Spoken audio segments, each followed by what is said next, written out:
welcome to March's HR Hot Topics. I'm your host, Jody Schaefer, and as you may notice, I'm coming to you from my living room, and this is where we actually filmed last month's episode with Cliff Hammond as well. Why, you might ask? Well, I'm still nursing a broken foot here, so I appreciate you hanging with me. You're kind of getting a tour of my home as we do these. But this month's episode is one that is really time sensitive. And so I wanted to make sure that we got this out to you before March 29th. March 29th is the effective date for the new paid sick leave law that was adopted by the Michigan legislature in September of last year. And it was a ballot initiative that prompted this. The legislature adopted that language. And then in December, that same legislature amended the language. And that was actually our very first HR Hot Topics, was giving you those amended revisions, and they were pretty significant. So we do have an article that is accompanying this video, so please check the email message. That article walks you through step by step how to comply with the new paid sick leave law and whether or not, depending on the size of your company, you even have to comply. So please take a look at that. This month, and the reason I say it's time sensitive is because I don't want to talk about compliance. I want to talk about which version of this law we might have to comply with.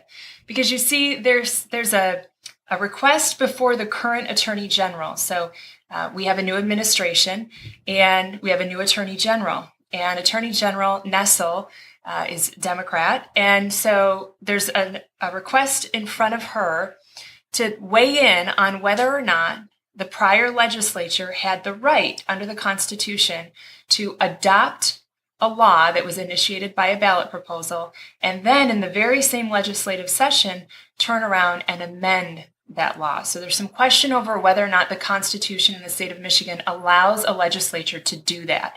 And it has to do with timing. Can they do it in the very same session that they originally adopted the law, especially when it was initiated by a citizen ballot initiative? So that's the request that's sitting before Attorney General Nessel right now. We also have a request from both the House and the Senate of our state legislature for the Supreme Court, the Michigan Supreme Court, to rule on this exact same issue. And so we're waiting. We're in a holding pattern. Remember, the implementation date of this is March 29th, and yet depending on whether or not the Michigan Supreme Court decides to weigh in and decide constitutionality, or Attorney General Nessel decides to weigh in terms of whether she believes it's constitutional or not, it could change which version of this law we have to comply with. So I just want to give you a couple of scenarios here, and I'm going to link you to some information that the Michigan Chamber has put together. I think it walks through a lot of the very specific scenarios, and there are many of them. We're not sure what's going to happen. So on the one hand, the Attorney General could decide to remain silent on this, and the Supreme Court could decide to remain silent on this, which means that the amended law would go into effect March 29th as it's currently written.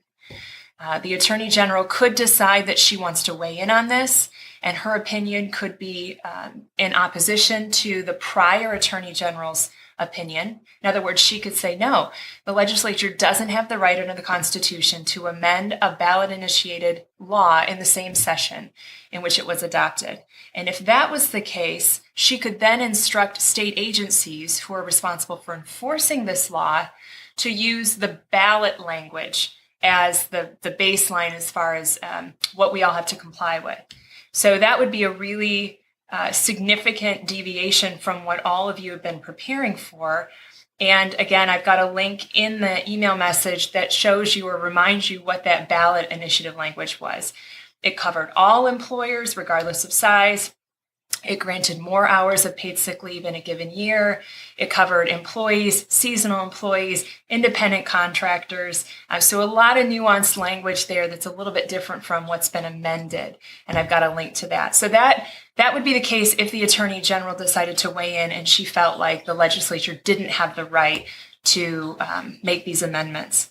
Another option is that the Supreme Court, again, right, the legislature petitioned the Supreme Court to weigh in on this. The Supreme Court could decide to hear the case, and again, they could decide, like Attorney General Nessel might, that it's not constitutional.